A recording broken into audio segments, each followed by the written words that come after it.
Aba, pagkasarap ng pagkain sa alay, Kaya naman pala ang mga bata ay tuwang-tuwang umalay. Noong panahon namin kapag kami inaalay, ay candy lang ang bigay, minsan ay wala pa. Pero kami noon ay masaya ng ginagawa ang bagay na ito. Hello mga kabatang, sa inyo gayon ay paalay na din. Dahil akala ko buong Batangas ay ginagawa ito, pero hindi naman pala buong Batangas. May ibang mga taga Batangas na walang garne. Shout out po sa ating mga backup singer. Charot! Sila po ang ating kantura, ang umaawit ng paalay. Sa mga hindi po nakakaalam, ari po ginagawa namin ay paalay bilang pasasalamat ho sa Birheng Maria at sa aming poong Santa Cruz sa lahat po ng mga biyaya na ibinibigay sa amin. Ang paalay din po ay kung ikaw po ay may mga kahilingan na gusto pong makamit o mangyari. Tulad ng gumaling sa sakit, o di kaya naman po ay magkatrabaho o makapag-abroad o kung ano pa ang inyong mga kahilingan. Tulad ho ng aking pamangkin na nagpaalay ngayon, ang kahilingan namin ay makarating na maluwalhati sa ibang bansa at makakuha agad ng magandang trabaho. At pagkatapos ng dumama ng mga bata, meron na silang pagkain. Pero hindi lamang ho talaga sila sa pagkain kaya dumadama. Sadyang ito ho ay tradisyon na din sa amin sa Batangas, sa Lemery, sa aming nayon din sa Dayapan. Na sana nga ay wag mawala ang mga garning kultura namin, dumaan man ang marami pang panahon. Dati ho, ito po ay ginagawa pagsasapit na ang buwan ng Mayo. Dahil Flores de Mayo nga po, marami po ang nag-aalay ng bulaklak kay Maria. Pero hindi na ho ngayon tuwing Mayo lang ginagawa ito. Kahit anong buwan ho, basta gusto mong magpasalamat, gusto mong humingi ng awa, ay kahit anong buwan, pwede mong gawin ito.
That's all. Sana po ay nag-enjoy kayo at nakarelate po ang iba.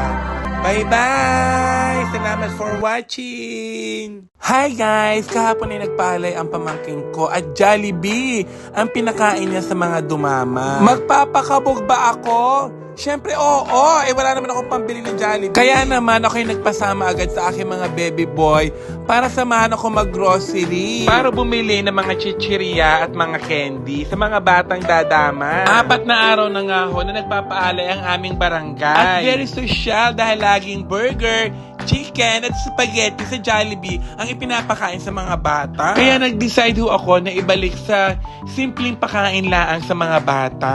Dahil baka mamaya yung magpapaalay, maisip na gastos lamang ito. Kahit candy o tinapay, pwede naman na. Dahil napansin ko din naman ho sa mga bata na masayang-masaya sila sa ginagawa nilang ito. Aba, hindi lang naman ho sadya sa pagkain kaya sila napunta, kundi dahil nagkikita-kita sila ng kanilang mga kalaruhan. Kaya nakakatuwa din na makita ang mga bata at mga dalagita at binatilyo na may mga activities na ganito sa isang barangay. At naipapakita baga sa mga bagong henerasyon yung mga tradisyon na dapat ay hindi nawawala. Tulad nga nitong paalay sa mahal na Birheng Maria bilang pasasalamat ho sa lahat ng mga biyaya na dumarating sa ating buhay. At ngayong araw nga hong ito ako ay magpapaalay bilang pasasalamat nga ho dahil awa ho ng Diyos ay malalakas naman ho kami.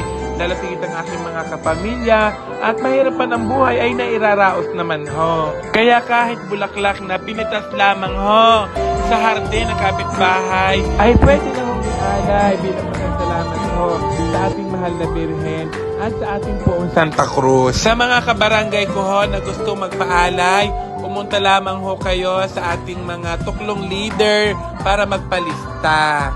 Para may schedule ho dahil hanggat maaari po sana mula Mayo 1 hanggang katapusan sana ay may magpaalay.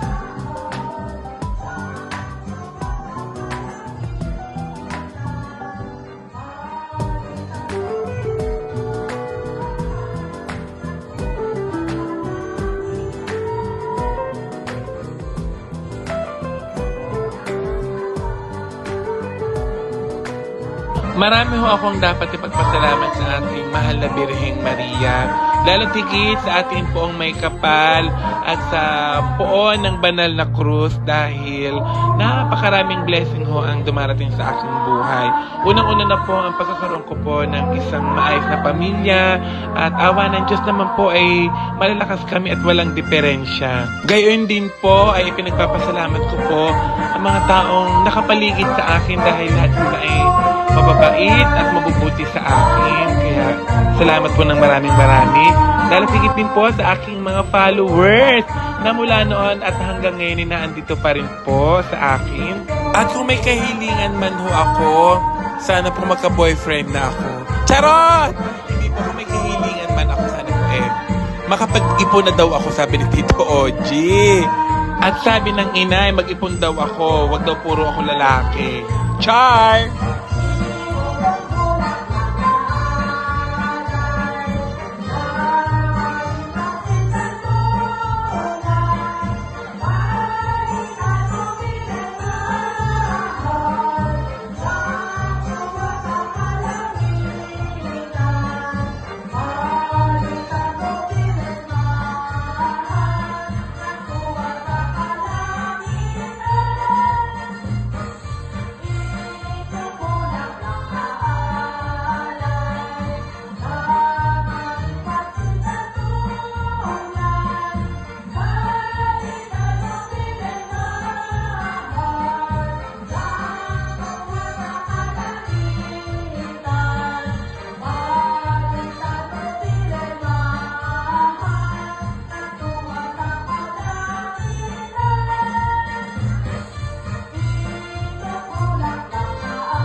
That's for all, guys. Sana po ay nag-enjoy kayo. Lalo tigit po sa mga kababayan ko abroad na bihira na makita ang ganitong tradisyon. At sa iba kong followers na ngayon lamang nakakita ng garne. Bye-bye!